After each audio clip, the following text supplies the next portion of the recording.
25 সালের মাধ্যমিক মাদ্রাসা ফাইনাল পরীক্ষায় আমাদের সাজেশন থেকে 100% হুবহু কমনের রেকর্ড। তোমরা যদি প্রশ্নপত্রটা অ্যানালাইসিস করো বুঝতে পারবে। আমি লাস্ট দুদিন কি পড়বে সেই একটা ভিডিও দিয়েছিলাম। সেই ভিডিওতে কিন্তু আমি তোমাদেরকে ফাদার সেলফ পড়তে বলেছিলাম। ফাদার সেলফ থেকে প্রশ্ন এসেছে। প্রমাণের জন্য ভিডিওটা লিঙ্ক থাকছে ডেসক্রিপশানে, তোমরা দেখে নিও। মাদ্রাসা ফাইনাল সাজেশন এবং লাস্ট মিনিট সাজেশন, যতগুলো সাজেশন আমি দিয়েছি তোমরা দেখে নিলে বুঝে যাবে কতটা কমন এসেছে। এই কবিতাটা আমি বলে দিয়েছিলাম যে আমার ফার্স্ট চয়েস, এই কবিতাটা এবছর 100% আসছে বলেছিলাম, চলে এসেছে ভাই। এবং আমি বলে দিয়েছিলাম যে কবিতার নাম এবং কবির নাম প্রশ্নতে থাকবেই, দেখো ভাই থেকেছে। এবং আমি নিচে 2 নম্বর প্রশ্নটা যারা আমার কাছে অফলাইনে পড়েছে এই প্রশ্নটা সেম প্রশ্নটা আমি দিয়েছিলাম এবং প্রত্যেকটা এমসিকিউ ভাই সহজ। আনসিনটা তো বলার কিচ্ছু নেই এবং রাইটিং তোমাদের হুবহু কমন। তোমাদের মাদ্রাসা এক্সাম হয়ে গেল, অর্থাৎ ইংরেজি বিষয়ের এক্সাম হয়ে গেল। এখন তোমাদের মনের মধ্যে প্রশ্ন জাগছে কোন উত্তরগুলো সঠিক, কোন উত্তরগুলো ভুল। আমি তোমাদেরকে আমাদের এই ভিডিওর মধ্যে দিয়ে একেবারে 100% সঠিক উত্তর প্রোভাইড করার চেষ্টা করব।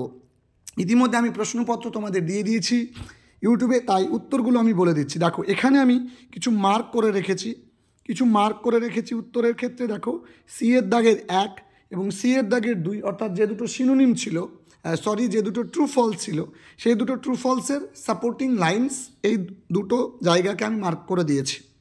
দেখো প্রথম এর দাগের উত্তরটা জেন্টেল, তারপর এমসিকিউগুলো মিলিয়ে নিও। তারপরটা হবে হেডমাস্টার্স রুম, তারপরটা হবে পিওন, তারপরটা হবে হোমওয়ার্ক, তারপরটা হবে লেটার, তারপরটা হবে 4:30, তারপরটা হবে এ উইক, তারপরটা হবে স্বামীনাথন। প্রথমেরটা হবে ফলস এবং পরেরটা হবে ট্রু। এদের সাপোর্টিং স্টেটমেন্ট আমি তোমাদের টেক্সটে দাগ দিয়ে দিয়েছি। এর সাপোর্টিং স্টেটমেন্ট দেখো, সি এর 1 সাপোর্টিং স্টেটমেন্ট এইটুকু, সি এর 2 এর সাপোর্টিং স্টেটমেন্ট এইটুকু। নেক্সট তোমাদের কবিতার ক্ষেত্রে আমি চলে যাব। কবিতার ক্ষেত্রে তোমরা দেখতেই পাচ্ছ যে I must go down to the seize again, এই যে অংশ, এই যে টেক্সট এখান থেকে তোমাদের ছিল। প্রথমে দেখো তোমরা মিলিয়ে নাও। দেখো কবিতার প্রথম উত্তরটা হবে লোনলি, কবিতার এমসিকিউর দ্বিতীয় উত্তরটা হবে টল, তারপরটা হবে এ স্টার, তারপরটা হবে গ্রে। কবিতার নাম হচ্ছে the poem, the name of the poem is sea fever, John Masefield is the poet. এভাবে লিখলে উত্তর হয়ে যাবে। How can the a star help the poet in his voice, a star can help, এখানে sorry একটু তাড়াহুড়োর জন্য গন্ডগোলটা আমি করে ফেলেছিলাম। তোমরা এই জায়গাটাতে স্টারের পরে ক্যান লিখবে, ঠিক আছে, CAN ক্যান এখানে লিখবে। Can help the poet in his voice by guiding him in the sea, সমুদ্রে তাকে পথ নির্দেশ করে। চলে গেলাম তোমাদের আনসিনের ক্ষেত্রে। দেখো আনসিনের ক্ষেত্রে তোমরা দেখতে পাচ্ছ যে তোমাদের একটা সরকারি প্রকল্প নিয়েছিল যেটা রিসেন্টলি ইনিশিয়েট করা হয়েছে। দেখো এমসিকিউগুলো মিলিয়ে নাও। প্রথমে এটা জানুয়ারি 2024, তারপরটা ব্রাত্য বসু, তারপরটা ভিনিত গোয়েল, তারপরটা হবে বিপাশা ব্যানার্জি, তারপরটা 153 স্কুল, তারপরটা হবে 250 স্কুল। ট্রু ফলসের ক্ষেত্রে প্রথম দুটো হবে ফলস এবং তারপরেরটা হবে ট্রু। এর সাপোর্টিং স্টেটমেন্ট তোমরা একটু মিলিয়ে নাও। বি এর 1 দেখো সাপোর্টিং স্টেটমেন্ট কোনটুকু লিখতে হবে, প্রথম থেকে 12 পর্যন্ত। বি এর 2 লিখতে হবে দ্য ট্রেনিং থেকে সিটি পর্যন্ত। বি এর 3 লিখতে হবে এখান থেকে শুরু করে এই ক্যারাটে পর্যন্ত। ব্যাস, এরপরে দেখো উত্তরগুলো আমি বাকি উত্তরগুলো বলে দিয়েছি। হোয়াট ইজ দ্য নেম, তুমি জাস্ট এই দ্য নেম থেকে শুরু করবে উত্তর লেখা, লিখে ইজ দিয়ে কী লিখবে, রানী লক্ষ্মীবাই আত্মা রাক্সা প্রশিক্ষণ 2023-24, এটা হবে উত্তর। দেখো আমি এখানে একটু তোমাদের দাগ দিয়ে রেখেছি, এই যে এই বানানটা দেখে দেখে তুলে দিতে হবে। ব্যাস, নেক্সট দেখো হুইচ অর্গানাইজেশন, এই হুইচ অর্গানাইজেশনের জায়গায় জাস্ট নামটা লিখে দেবে যে পশ্চিমবঙ্গ সমগ্র শিক্ষা মিশন ইজ থেকে প্রশ্নে যা আছে দেখে দেখে তুলে দিলে উত্তর কমপ্লিট। নেক্সট প্রশ্ন নম্বর 3 ক্ষেত্রে ইন হাউ মেনি স্কুলস, এইখান থেকে শুরু করো যে the self defence training will initially be, দেখো উইল বি ইনিশিয়ালি, এখানে এই বিটা হবে না, ঠিক আছে, এই যে বি, এই বিটা হবে না। Initially implemented in 153 schools in Kolkata. ব্যাস এইটুকু হবে উত্তর। নেক্সট হচ্ছে what are the benefits of this self training for. দেখো, according to the officials this self defence training for girls students will help girls in term of mental calm and body flexibility. তোমরা যারা আমাদের video দেখেছিলে, আমাদের suggestion দেখেছিলে, তোমরা প্রত্যেকেই জানো যে আমাদের সাজেশন থেকে 100% কমন তোমরা পেয়েছো। আমি কিন্তু লাস্ট দুদিনে কি পড়বে সেটাও তোমাদের বলেছিলাম এবং সেখানে তোমাদেরকে আমি ফাদার সেলটা পড়তে বলেছিলাম। তোমরা স্ক্রিন রেকর্ডিংয়ের মাধ্যমে দেখে নিয়েছো যে তোমাদের উত্তর কোনগুলো হচ্ছে। এখন তোমাদের অনেকের মধ্যেই গ্রামার সেকশন এবং অ্যানসিনের মধ্যে অনেক ডাউট, অনেকে চিন্তার মধ্যে আছো এবং এক একজন এক এক ইনফরমেশন দিচ্ছে এবং ইউটিউবে তোমাদেরকে ভুল ইনফরমেশন দিয়ে তোমাদেরকে মিসগাইড করা হচ্ছে। তো আমি তোমাদেরকে প্রথমে যেটা বলবো, তোমরা স্ক্রিনে দেখতে পাচ্ছ 4 দাগের যে প্রশ্নটা তোমাদের ছিল, ড্যাশ ডিভিশন বেঞ্চ, আমরা বলবো এ ডিভিশন বেঞ্চ। কোথাকার ডিভিশন বেঞ্চ? তো ক্যালকাটা হাইকোর্ট এর ডিভিশন বেঞ্চ। কমা দিয়ে বলে দিয়েছে, দেখো হেডেড, আবার শূন্যস্থান দিয়ে বলে দিয়েছে চিফ জাস্টিস, তার নাম দিয়ে দিয়েছে অন টুইসডে ডিরেক্টেড। তাহলে ও ডিরেক্ট করেছিল, তার মানে কেউ একজন হেডেড করেছিল, অর্থাৎ পরিচালিত করেছিল এই ডিভিশন বেঞ্চটাকে। তো কার দ্বারা পরিচালিত হয়েছিল এমনটা বোঝাচ্ছে, এই কারণের জন্য এখানে বাই হবে। এখানে ওই যে ওয়ার ব্যাপারটা এখানে উজ্জ্ব আছে। তাহলে হাইকোর্ট হেডেড বাই, এখানে প্যাসিভ সেন্স আসছে, দ্যাট ইজ হয় তোমাদেরকে এখানে বাই করতে হবে। আমি বলবো এটা একটু কিন্তু জটিল ছিল। মাদ্রাসা বোর্ডে, স্কুল বোর্ডের তুলনায় মাদ্রাসা বোর্ডের এই শূন্যস্থানটা কিন্তু একটু জটিল ছিল। অনেকে আমি প্রথমে ভেবেছিলাম যে হেডেড টু চিফ জাস্টিস এমনটা হবে, পরে পুরো প্যাসেজটা ভালো করে পড়ে বুঝলাম যে না, এখানে বাই হবে। একদম 100% কারেক্ট উত্তর, এর বাইরে কোনো উত্তর পসিবল নয়। 5 দাগের প্রথম উত্তরটা উইল ব্রিং হবে, কারণ এটা একটা কন্ডিশনাল সেন্টেন্স। ইফ এর পরে ভার্বের প্রেজেন্ট ফর্ম থাকলে পরের ভার্বটাকে ফিউচারে করতে হয়, সিম্পল ফিউচারে, অর্থাৎ এখানে সি এর পরে উইল ব্রিং, এটা হবে উত্তর।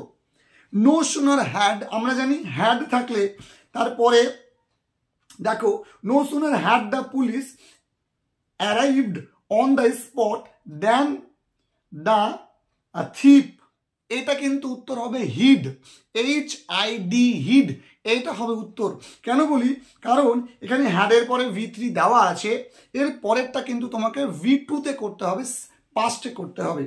এরপরে 3 নম্বর প্রশ্ন এভরিডে আক্তার, এটা কিন্তু তোমাদের সালের প্রশ্ন তুলে দিয়েছে, এটা হবে ওএক্স উত্তর। নেক্সট তোমাদের ফ্রেজাল ভার্ব ডাই মানে মারা যাওয়া, সেখান থেকে পাস্ট অ্যাওয়ে হবে, অর্থাৎ ইডি যুক্ত হবে। তোমরা স্ক্রিনে দেখতে পাচ্ছ এন্টার্ড থেকে broke into, trying to find থেকে লুকিং ফর তোমরা দেখতে পাচ্ছ। এর পরের যে ভয়েস চেঞ্জটা তোমাদের দিয়ে দিয়েছে, আমি স্ক্রিনে দিয়ে দিয়েছি, Hena has sent an email to me directly, এর উত্তরটা হবে an email has been sent to me directly by Hena. অনেকেই বলছো যে an email has been sent by Hena to me directly, এরকম করলে কি নম্বর পাওয়া যাবে? অবশ্যই নম্বর পাবে, কিন্তু আমি যেটা প্রথমে বললাম সেটা এক্সাক্ট উত্তর। 2 নম্বরটা the T shirt is too short for me to wear, তাহলে উত্তর কি হবে? The T shirt is so short for me that it can not be worn, WORN, worn.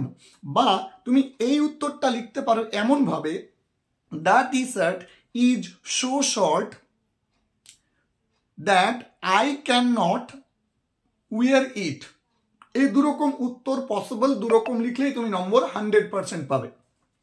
এরপরে ন্যারেশন চেঞ্জটা কোয়াইট ইজি ছিল এবং এই ন্যারেশন চেঞ্জটা আমি তোমাদের করিয়েওছি, আমি গ্রামার সেটাও তোমাদের দিয়েছি। বিশ্বাস না হলে চ্যানেলে যাও, গিয়ে দেখে নাও। The teacher told the students that, তারপরে honesty is the best policy, এখানে অনেস্টির এইজটা ছোট হাতের হবে।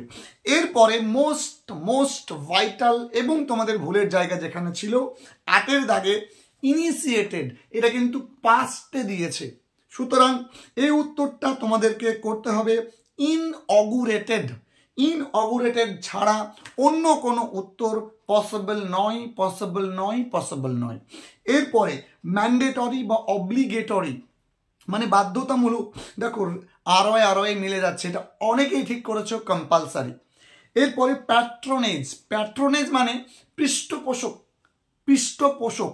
এক্ষেত্রে আমি প্রথমে ভেবেছিলাম স্পন্সর এই উত্তরটা হবে, স্পন্সরশিপ থাকলে উত্তরটা ঠিক হতো, যেহেতু এই প্যাট্রোনেজ এটা একটা নাউনে আছে। সুতরাং তোমার উত্তর হবে ইজিজ, AEGIS, ইজিজ। এটা হবে তোমাদের 100% কারেক্ট উত্তর।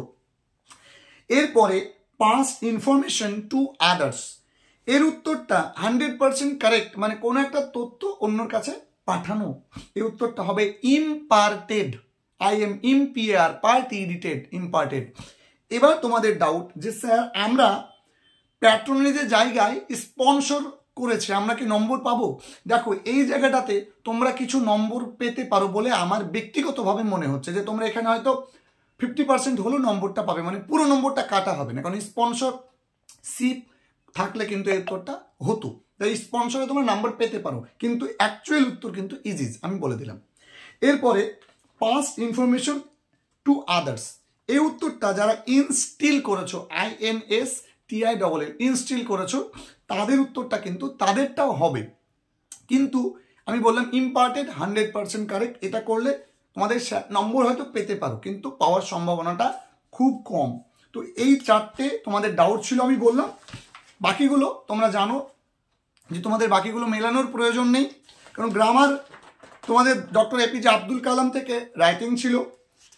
তারপরে তোমাদের একটা নিউজ পেপার রিডিং নিয়ে আমি প্যারাগ্রাফ বলেছিলাম, এবং সেটারই আমি যেগুলো প্যারাগ্রাফ পড়তে বলেছি সেগুলো তোমাদেরকে লেটার পড়তে বলেছিলাম বন্ধু বান্ধবের কাছে চিঠি। যারা লাস্ট দুদিনে কীভাবে পড়বে, কোনগুলো পড়বে ভিডিওটা দেখেছিল তারা প্রত্যেকে জানো। এবং একটা স্টোরি দিয়েছিল, এবং বাচ্চাদের একেবারে 5-6 বই থেকে স্টোরি পড়তে বলেছিলাম তোমাদের, ঠিক তেমনটাই দিয়েছি। এবং যারা আমার কাছে অফলাইনে পড়েছে তাদেরকে এইগুলো প্রত্যেকটাই আমি কিন্তু করিয়েছিলাম।